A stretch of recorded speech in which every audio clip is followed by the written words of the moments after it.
पर पोस्ट कर दी जानकारी। दोनों राज्यों के बाढ़ प्रभावित इलाकों का लेंगे जायजा। पीएम मोदी के पंजाब दौरे पर हरियाणा में सियासी बयानबाजी। सुरजेवाला बोले, हरियाणा क्यों नहीं आ रहे प्रधानमंत्री मोदी। बड़ौली ने कहा, पता नहीं कौन से नशे में रहते हैं सुरजेवाला। मंत्री कृष्ण बेदी बोले, पंजाब के मुकाबले हरियाणा में हालात बेहतर। प्रधानमंत्री के दौरे को लेकर पंजाब सीएम भगवंत मान का बड़ा बयान। कहा, अगर तबीयत ठीक होती तो खुद पीएम के साथ जाकर करवाते मुआयना, लेकिन मुझे उम्मीद अच्छे पैकेज का ऐलान करेंगे पीएम मोदी। उपराष्ट्रपति के चुनाव के लिए वोटिंग जारी। सबसे पहले प्रधानमंत्री मोदी ने डाला वोट। नंबर गेम में एनडीए के राधा कृष्णन का पलड़ा भारी।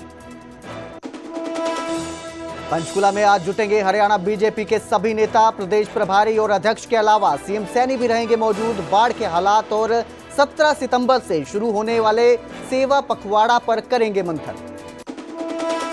हिसार के सीआई में बनेगा देश का पहला और दक्षिण एशिया का सबसे बड़ा ड्रोन हब। इसमें ड्रोन के विनिर्माण, मरम्मत और प्रशिक्षण की आधुनिक सुविधाएं होंगी उपलब्ध। सीएम सैनी ने कहा, ड्रोन तकनीक में हरियाणा की लंबी छलांग। हरियाणा में बाढ़ प्रभावितों के लिए मुख्यमंत्री राहत कोष में 1 महीने का वेतन देंगे सभी मंत्री और समर्थित विधायक। सीएम नायब सैनी ने दी जानकारी।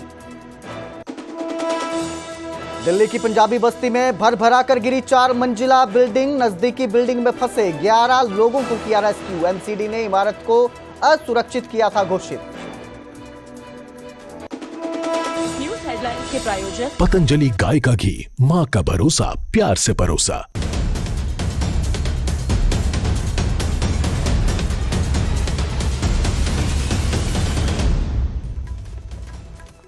नमस्कार, स्वागत है न्यूज 18 पंजाब हरियाणा में। मैं आपके साथ कुलदीप भारद्वाज।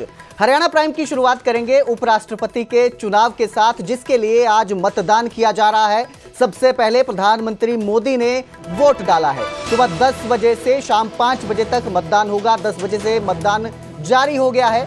बैलेट पेपर के जरिए वोटिंग की जा रही है। मतदान के तुरंत बाद ही इसकी गिनती की जाएगी। देर रात तक चुनाव के नतीजे आने की संभावना है। देर रात तक चुनाव के नतीजे आ जाएंगे।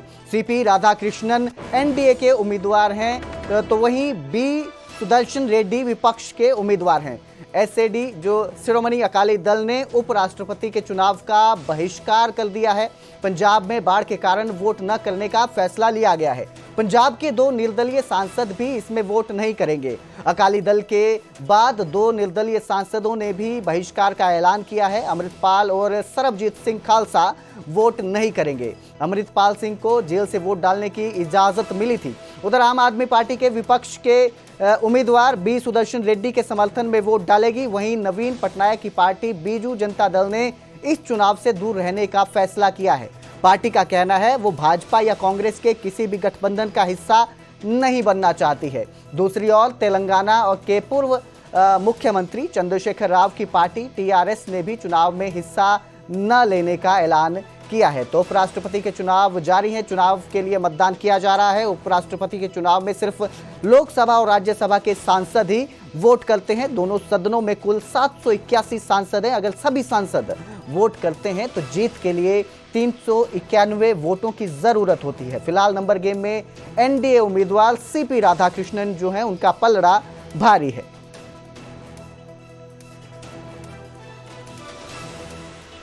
तो चुनाव हो रहे हैं, उपराष्ट्रपति के लिए चुनाव चल रहे हैं, जारी है।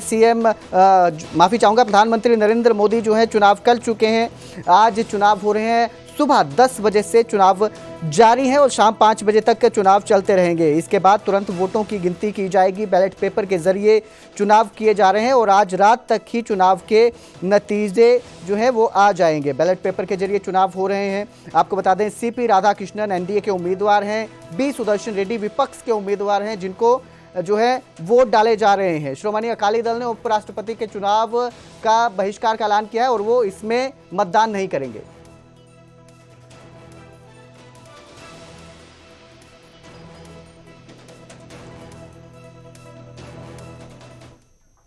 तो वहीं आज हरियाणा बीजेपी की बड़ी बैठक होगी। पंचकुला में हरियाणा बीजेपी की मीटिंग है जिसमें सीएम सैनी भी मौजूद रहेंगे। बाढ़ से पहले हरियाणा के हालात जो हैं उनको लेकर चर्चा की जाएगी, तो सीएम सैनी इस बैठक में मौजूद रहेंगे। इसके साथ ही कई मुद्दों को लेकर इस बैठक में चर्चा होगी। हरियाणा में बीजेपी की यह बैठक है, पंचकुला में यह बैठक हो रही है जिसमें सीएम सैनी भी मौजूद रहेंगे। बाढ़ पर जिस तरह के हालात बने हैं प्रदेश में उसको लेकर चर्चा की जाएगी। इस बैठक में सीएम सैनी खुद इसमें मौजूद रहेंगे।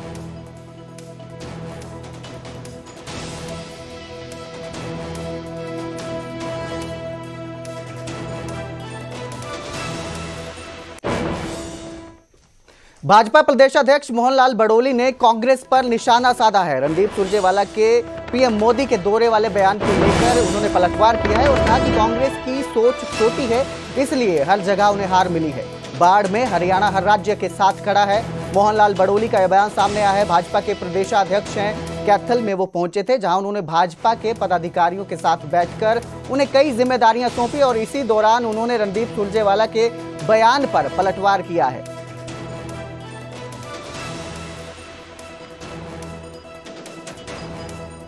वो सुरजेवाला जी की सोच बहुत छोटी है और उनकी सोच छोटी है इसलिए वो कभी चुनाव नहीं जीत पाए, क्योंकि जनता सोच देख के वोट देती है। और कांग्रेस पार्टी भी इसलिए चुनाव आ रही है कि उनकी सोच बहुत छोटी है। कांग्रेस पार्टी की जो विचारधारा है, कांग्रेस पार्टी का जो काम है, झूठ बोलना, लोगों को गुमराह करना, और जो हमारा लोकतंत्र का मंदिर है, लोकसभा है, विधानसभा है, सदन के अंदर इस प्रकार की बातचीत करना, सदन को नहीं चलने देना, इन सब बातों का प्रभाव जनता को पर पड़ता है और उसी का ये परिणाम है कि आज कांग्रेस की दुर्दशा हुई है। आज कांग्रेस अपना नेता नहीं चुन पा रही है। आज कांग्रेस हर चुनाव हार रही है। आपने नगर पालिका, नगर परिषद के चुनाव देखे, कांग्रेस 0 पर आउट हुई है। कहीं भी खाता नहीं खुला कांग्रेस पार्टी का। पूरे हरियाणा प्रदेश में मामूली 3 पार्षद बने हैं उनके, चौथा भी पार्षद नहीं बना उनका, 3 बने हैं।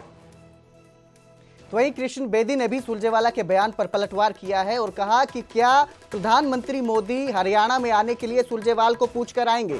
दरअसल कैबिनेट मंत्री यमुनानगर में कष्ट निवारण समिति की बैठक में पहुंचे थे, जहां उन्होंने 19 शिकायतों में से 14 का निपटारा किया और इस दौरान बाढ़ की स्थिति को लेकर उन्होंने कहा कि हरियाणा के हालात पंजाब और हिमाचल से बेहतर है। तभी पीएम मोदी के दौरे पर सुरजेवाला के बयान को लेकर उन्होंने कांग्रेस और सुरजेवाला पर निशाना साधा।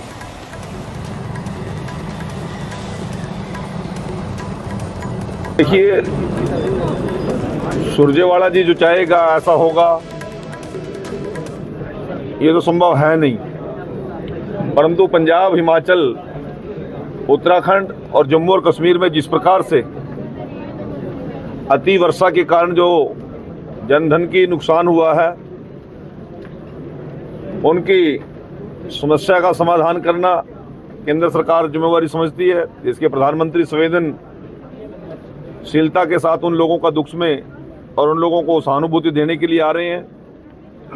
हरियाणा के हालात हमारे पड़ोसी राज्यों से ज़्यादा कंट्रोल में है, बेहतर है। हमारे माननीय और अब जिक्र करेंगे मेवात का, जहां के लोगों ने पंजाब बाढ़ पीड़ितों के लिए हाथ बढ़ाया है। बच्चे गुल्लक तो बुजुर्ग अपने कर बाढ़ पीड़ितों की मदद के लिए आगे आए हैं। अब तक 50 से ज्यादा वाहन राहत सामग्री पंजाब के लिए रवाना की गई है। गांव में तेजी से खाद्य सामग्री जुटाई जा रही है। जुम्मे की नमाज में बाढ़ पीड़ितों के लिए दुआ मांगी गई है। मस्जिदों और मरकजों में राहत सामग्री जमा हो रही है। युवा, महिला, बुजुर्ग सब इस नेक काम में शामिल हो रहे हैं और हर कोई बाढ़ पीड़ितों की मदद के लिए आगे आ रहा है। ये मस्जिदों में ऐलान होता रहा है, इमाम ने, जो मस्जिदों में इमाम होते हैं, नमाज पढ़ाते हैं, उन्होंने ऐलान करा हर गांव में, हर मस्जिद से सामान बस्ती वाले होते हैं, जो बस्ती वाले खुद जिसके पास जो सामान है सब ला के दे दिया।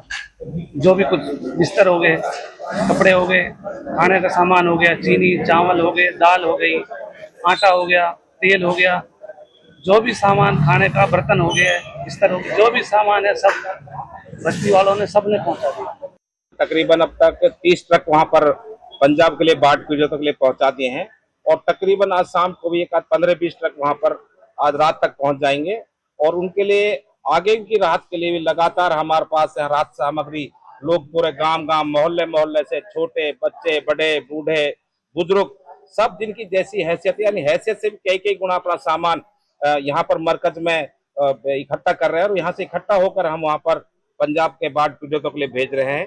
और तो माहौल तो एक जैसे आपदा सुनी है सबने, जैसे सामने आ रही हैं सारी चीजें, तो बच्चे बच्चे में जोश है। गांव के छोटे छोटे बच्चे भी भाग भाग के जैसे बन रहा किसी को तो पंजाब की मदद करना चाहता है। और मेवात की खासियत रही है, जैसी कुर्बानियां मेवात ने दी हैं, आज भी देश की धरती में हम जो पूरे देश में देखते आते जाते हैं, तो वाकई मेवात जैसे इलाका इस देश में कहीं नहीं है। हिसार के सियाय में देश का पहला ड्रोन हब बनेगा। ड्रोन निर्माण, मरम्मत और प्रशिक्षण की अत्याधुनिक सुविधाएं यहां पर उपलब्ध होंगी।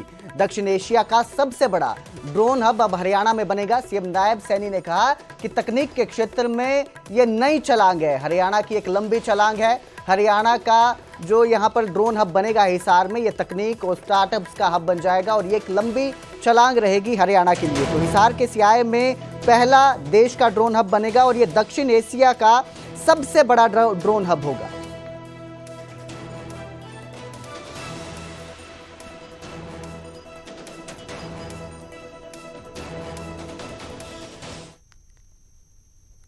कुरुक्षेत्र के थानेसर अनाज मंडी में गोली चलने से सनसनी फैल गई। किरमच गांव का रहने वाला 18 साल का प्रिंस इस गोलीबारी में घायल है।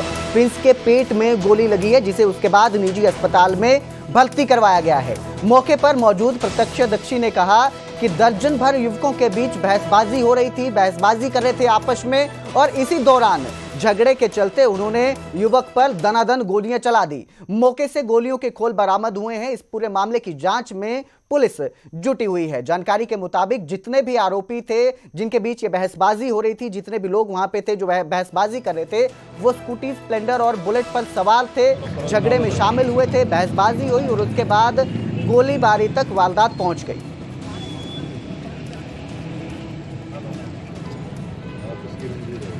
हाँ जी सर, क्या कहना चाहेंगे, यहाँ पर क्या हुआ है अनाज मंडी? सर यहाँ अनाज मंडी में थोड़ी देर पहले फायर हुआ है गोली। हम वहाँ खड़े थे, 10-12 लड़के यहाँ खड़े थे जी। हम वहाँ बैठे अपनी गड्डियों के पास, हमारी गड्डियाँ खड़ी हैं जी उस स्टैंड पे। तो यहाँ आपस में लड़के आपस में बात कर रहे थे, 10-12 बंदे होंगे जी। आपस में बात करते करते उनकी हाथापाई, फायर हुआ जी। इतने देर में उन्होंने जाते, हमने देखा भी फायर हुआ, मुँह वहाँ से उठ कर आए तो सारे बंदे इधर उधर चले गए जी। 5-6 इधर चले गए जी, 5-6 इधर चले गए। एक लड़का अपनी बाइक वहाँ छोड़ गया जी, एक लड़का अपनी बाइक लेके चला गया जी।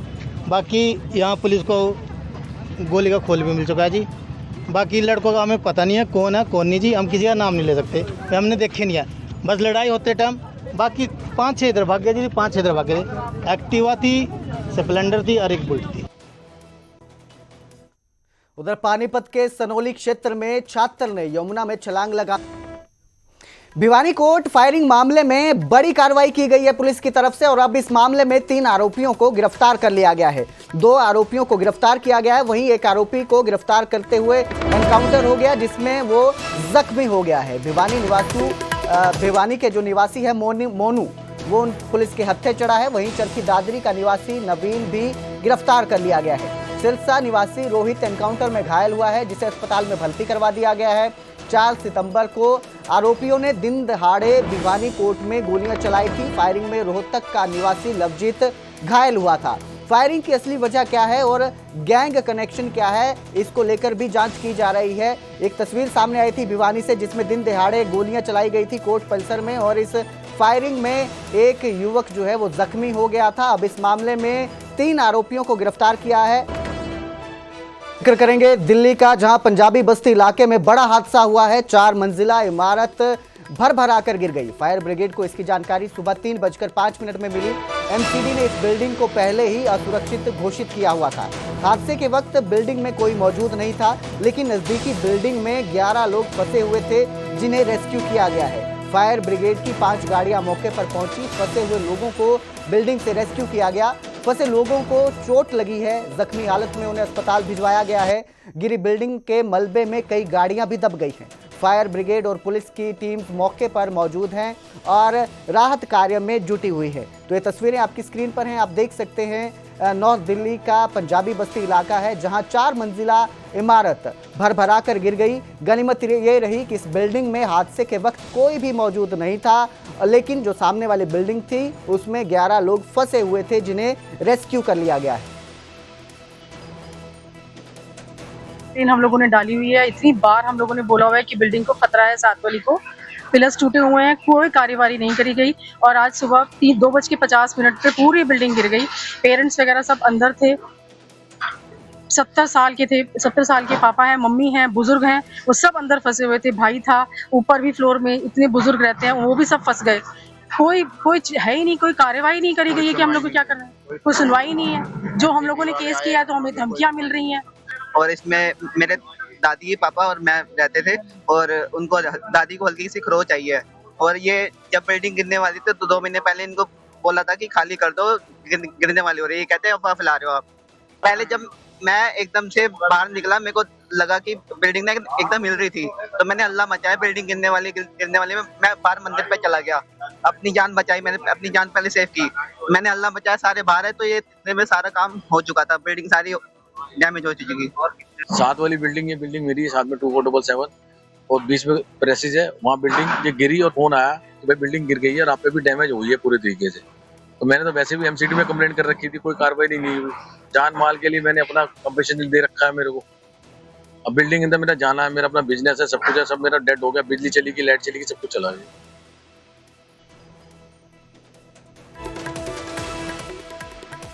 कैथल जिले के गांव रोहेड़ा का जवान नरेंद्र संधू श्रीनगर के कुलगाम में आतंकियों से हुई मुठभेड़ में शहीद हो गया। 28 साल के नरेंद्र संधू 9 साल पहले सेना में भर्ती हुए थे।